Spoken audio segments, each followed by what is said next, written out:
Hi, everybody. I'm Dror Gurevich, CEO of Velocity Network Foundation, and I have with me today Manoj Kutty, the founder and CEO of GreenLight Credentials.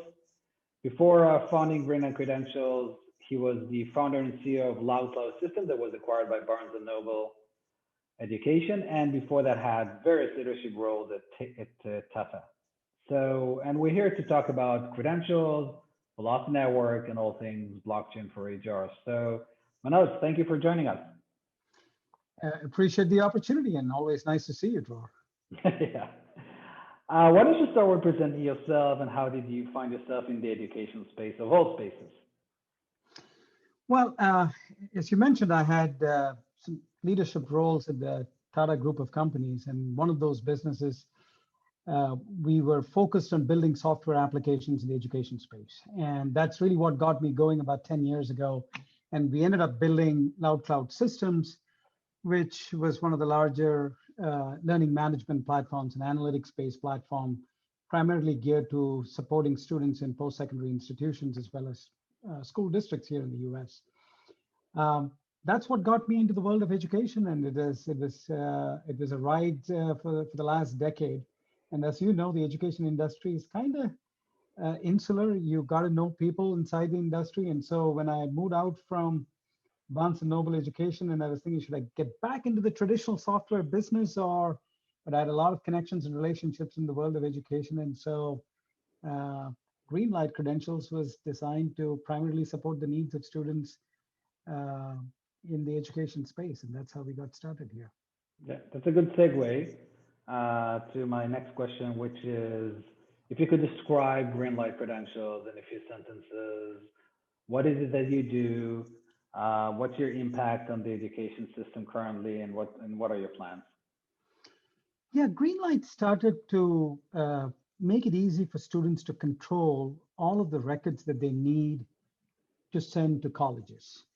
As you can imagine, there are several records that colleges need: verified records, official records. These are transcripts primarily, but there's also a host of other records, from immunization shots to certificates and badges and recommendation letters and financial records, etc. And as we started working in talking to our community out here, we realized that the vast majority of students who are first generation college goers, economically, socially disadvantaged populations, they don't really know a way to navigate through this process. And really having access to all of their verified records in one place would make it a lot more easier for them to move down this road of applying to college easily. And so that's really how we started GreenLight Credentials, to solve that simple problem, reducing barriers, friction for students to get access to all of their records, verified records in one place. And it's taken off like a wildfire here in North Texas. When we started it, in some ways you're trying to append a process for the last couple of 100 years. You wanted to apply to a college, you had to contact your registrar's office and get them to send the records over to a college. And now you're turning around and saying that students can control their records. So you had to build this ecosystem not only in many ways like what Velocity was able to do in the employer side, but for us, it was really getting colleges to be willing and able to accept these records sent by students directly, as opposed to going through the registrar's office. And today we are excited to be probably one of the world's largest implementations in education. We have over 2 million students and alums on GreenLight. Over 60,000 students just over the last 6 months have shared their records with over 1,500 colleges and universities in North America. And every day, there's so many more students that take control of their records and share. So couldn't be more excited about the space that we are in right now. Amazing. So what made you join other HCM and education titans to participate in the Velocity Network? Well, as I mentioned, students attend educational institutions not, primarily to advance in their career. And one aspect that we were focused on was in helping them transition to college, whether from from high school to undergraduate, whether it's community colleges or four-year institutions, or from community colleges to four-year institutions and to graduate programs. But it's very clear, why do students attend educational programs? And that is to equip them with the skills that they would need to apply to jobs. And Velocity is a tremendous platform that makes it possible for these students to be connected to a lot of different employers, get access to job opportunities that they might not otherwise be able to easily be connected to, and really reduce the friction and barriers for students to be able to get these jobs. And not just students, but even alumni who have access to their verified records through instantly, one click, make it possible for them to be connected to employers, share their records. And I think that's really what's exciting about what Velocity and what you're doing.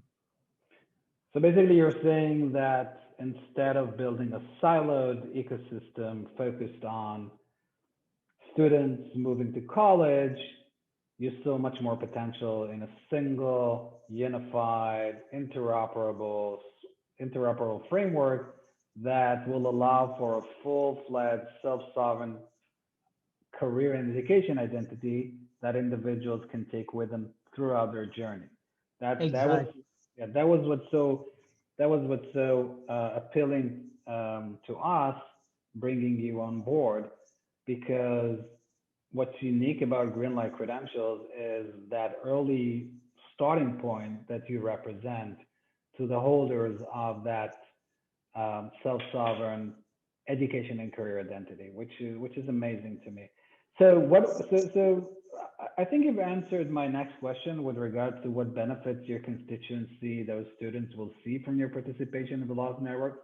That ability to move upstream on the pathway from education to higher education to employment and so on.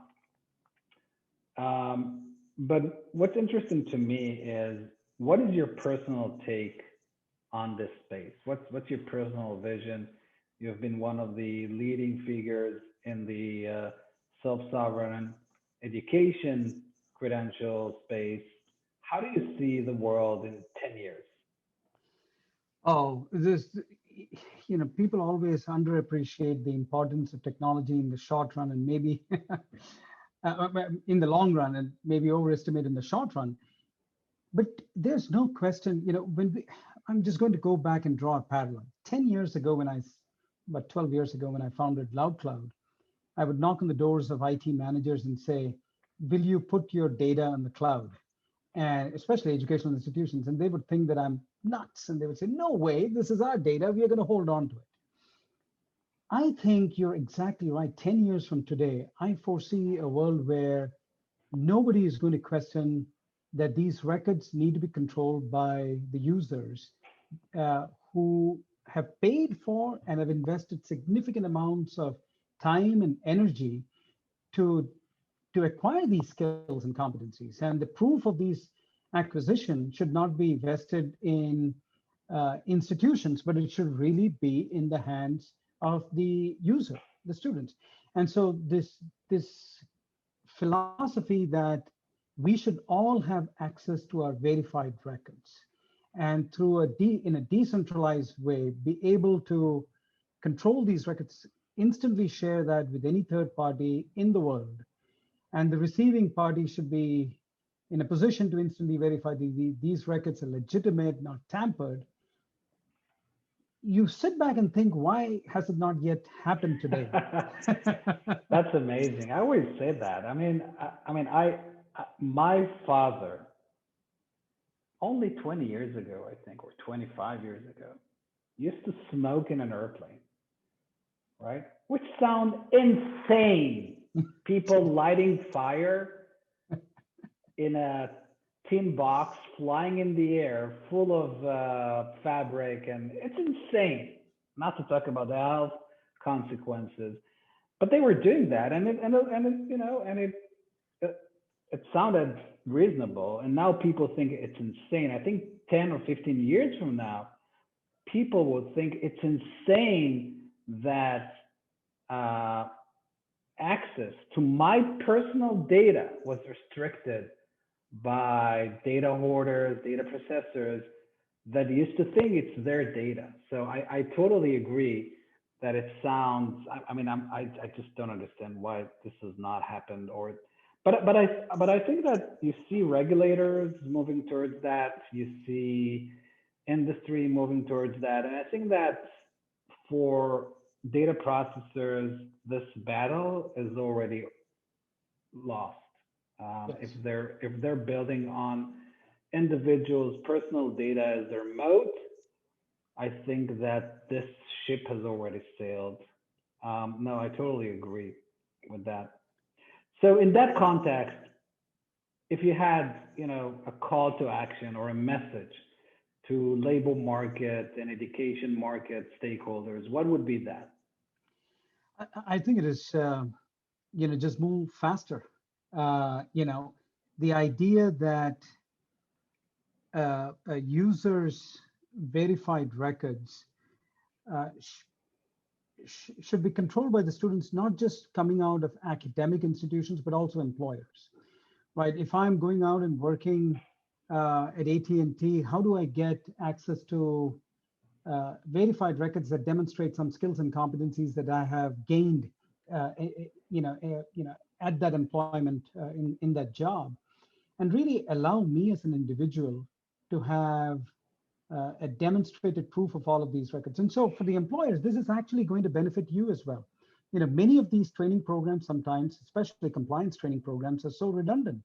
You do, uh, you know, uh, let's say a sexual harassment training in one large Fortune 500 company, and 3 months later you go and work for another company and they make you do the same thing all over again. And you have to ask this question: is there a better way for these large employers to uh, uh, you know s- spend their training resources, etc.?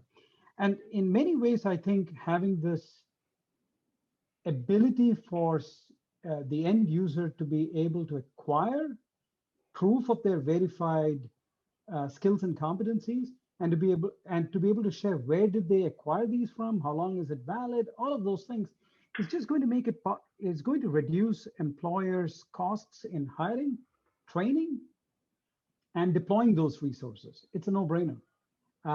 And so I think this consortium of very large uh, businesses that have come together to solve this problem is truly remarkable. And I think once we get this product in the hands of everyone, I think it's just going to catch fire.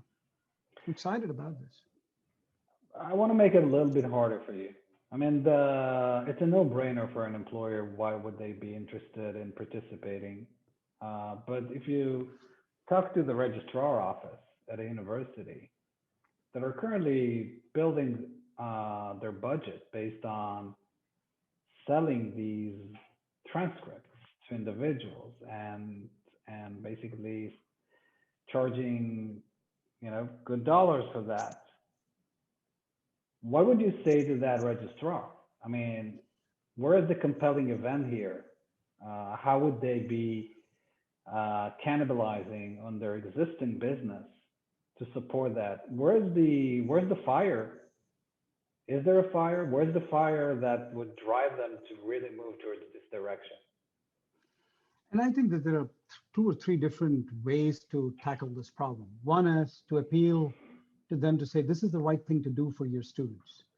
Um, it's a tough call to make to the registrar, but it's the right call to make to the president of that university or the college. As your students get access, are able to control their records, they're more likely to get better career options and better jobs. That is eventually going to lead to better alumni engagement with your institution. That is probably going to lead to better funding coming back, some support back from these students. The second way to look at this is the ability for these institutions to participate in a network like this and make money. I think the idea that uh, while collecting money right at the time of doing this transaction versus collecting money as the students are basically sending their records over to employers, employers are verifying these records, getting tokens, and these tokens having a fiat value, and then therefore these institutions benefiting from awarding these credentials over time, that can be substantially more than what they're collecting today. Yeah. And so by participating in this network, they're enriching themselves in the long run. So just I would, my pitch to academic institutions is, A, this is the right thing to do for your students, and B, you will make a lot more money than what you think you are making today if you're willing to be patient. Um, and so come on board. Well, this is it for us on this session. Thank you so much, Manoj. It has been super interesting. I really enjoyed it, and probably we'll be talking very soon. So thank you, people, for listening in. For more content and talks with thought leaders, follow Velocity Network Foundation on social media. Thank you very much, Manoj. Peace out. Appreciate the opportunity.